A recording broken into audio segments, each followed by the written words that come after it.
నమస్తే అండి. స్వాతంత్ర దినోత్సవ శుభాకాంక్షలు. స్వాతంత్ర దినోత్సవం కాబట్టి ఈరోజు మనం గులాబ్ జామున్ చేసుకుందామండి. తయారీ ముందుగా కట్ చేసుకుందాం. ప్యాకెట్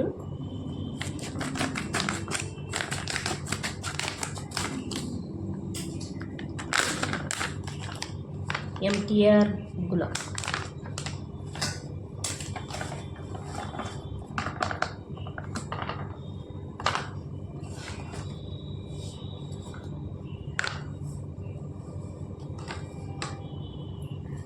కొద్దిగా వాటర్ వేసుకుంటా కలుపుకోవాలండి. వాటర్ చూసుకుంటా కలుపుకోవాలండి.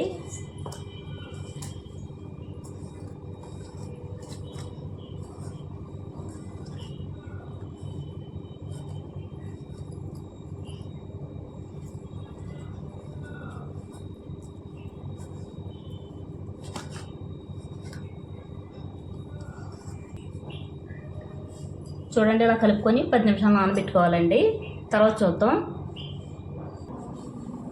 చూడండి, గులాబ్ జాములకి సిరప్ తయారు చేసుకుందామండి. దీనికి 180 గ్రాములు పిండి అండి. అది మనం 900 గ్రాములు పంచదార వేసుకోవాలండి. గ్లాస్ అండి.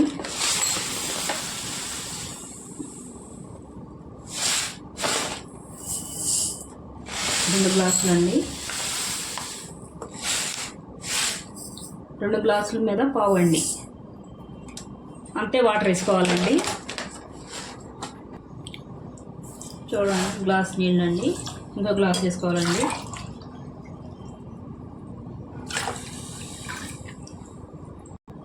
పావు గ్లాస్ అండి. 2 గ్లాసులు పావు వేసానండి. సిరప్ తయారు చేసుకోవాలండి. కలుపుకుంటా చేసుకోవాలండి. చూడండి, ఇలా కలుపుకుంటా కాసుకోవాలండి. షుగర్ సిరప్ మరిగితే సరిపోతుంది. లైట్గా పాకం ఏం అవసరం లేదండి. మరిగిన తర్వాత చూద్దామండి.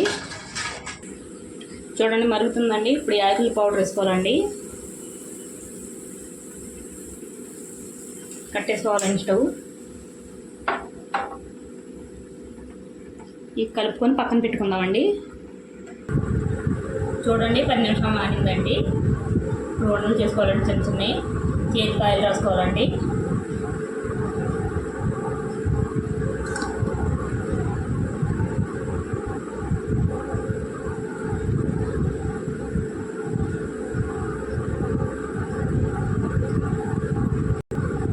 చూడండి, ఇలాగా రౌండ్గా చేసుకోవాలండి. పైన అలాగా అనాలండి, నొక్కకూడదు. ఇలా వస్తాయండి. అన్నీ అలా చేసుకుందామండి. చూడండి, ఉండ్లన్నీ తయారు చేసుకోవాలండి. ఇప్పుడు వేపుకుందామండి. నూనె పెట్టుకున్నానండి, కాగింది, వేసుకుంటున్నానండి.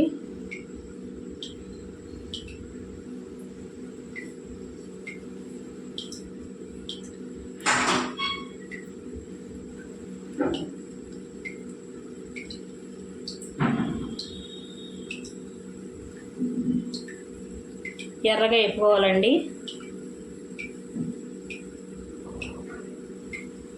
వేగిన తర్వాత చూద్దామండి. చూడండి, ఇలా కలుపుకుంటూ వేపుకోవాలండి. ఎర్రగా వేపుకోవాలండి. ఇలాగా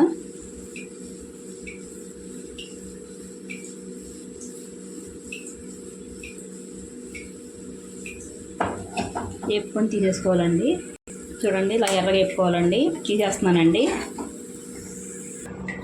చూడండి, పానకంలో ఒకటి వేసుకోవాలండి. ఇలాగా గోరువెచ్చగా ఉన్నప్పుడు, వేడిగా ఉంది. అన్నీ వేసుకొని చూద్దామండి. చూడండి, అన్నీ వేసేసానండి. ఈ మునగాలండి. కొద్దిగా పాకం పీల్చుకోవాలండి. పాకం పీల్చుకున్న తర్వాత చూద్దామండి. ఇంతేనండి వీడియో. నచ్చితే లైక్, షేర్, సబ్స్క్రైబ్ చేసుకోండి.